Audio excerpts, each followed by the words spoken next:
ఆసుపత్రిలో వైద్యులు ఆందోళనకు దిగారు. ప్రభుత్వం జారీ చేసిన జీవో నంబర్ 38 నిబంధనలకు అనుగుణంగా బదిలీలు జరగడం లేదని తీవ్ర ఆగ్రహం వ్యక్తం చేశారు. భార్యాభర్తలు ఒకే ప్రాంతంలో లేదా సమీప ప్రాంతాల్లో పనిచేసే అవకాశం కల్పించే ప్రమాణాలను, ఇతర ప్రాధాన్యతా ప్రమాణాలను తప్పనిసరిగా పరిగణలోకి తీసుకోవాలని డిమాండ్ చేశారు. డిమాండ్లను పరిష్కరించకపోతే ఆందోళనలు ఉధృతం చేస్తామని హెచ్చరించారు. జీవో 38 ని పూర్తిగా అమలు చేయాలి. జీవో 38 ని పూర్తిగా అమలు చేయాలి. జీవో 38 ని పూర్తిగా అమలు చేయాలి.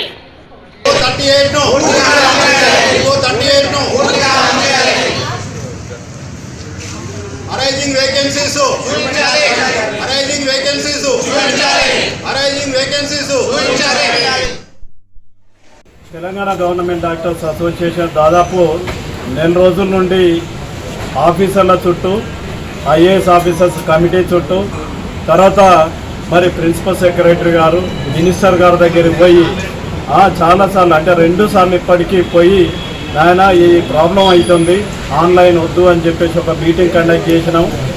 ఆఫ్లైన్ కావాలని చెప్పేసి అడిగినాం. ఆఫ్లైన్ పెట్టకుండా ఆన్లైనే ఒక నిర్ణయం తీసుకున్నారు. మరి ఎక్స్టెన్షన్ కూడా అవసరం లేదన్నాం. ఎక్స్టెన్షన్ కూడా మరి తీసుకొని రావడం జరిగింది. వాళ్ళకు నచ్చినట్టు తీసుకొని వచ్చారు. అయినా మేము సహకరించినాం.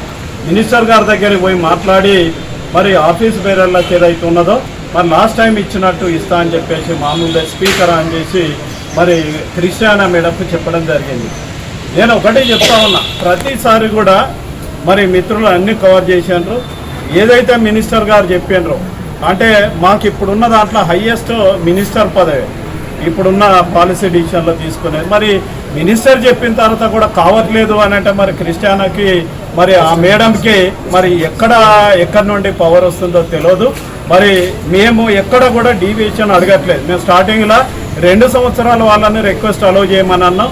దాన్ని కూడా అలౌ చేయలేదు. అయినా పర్లేదని చెప్పేసి మేము ఒప్పుకున్నాం. కానీ ఏదైతే జీవో 38 చెప్పిందో ఆఫీస్ బేరర్ల గురించి మరి వేరే అసోసియేషన్లో ఎక్కడ కూడా మరి ప్రాబ్లం రానటువంటి డిపార్ట్మెంట్ ఏదైతే ఉన్నదో మరి మెడికల్ అండ్ హెల్త్ డిపార్ట్మెంట్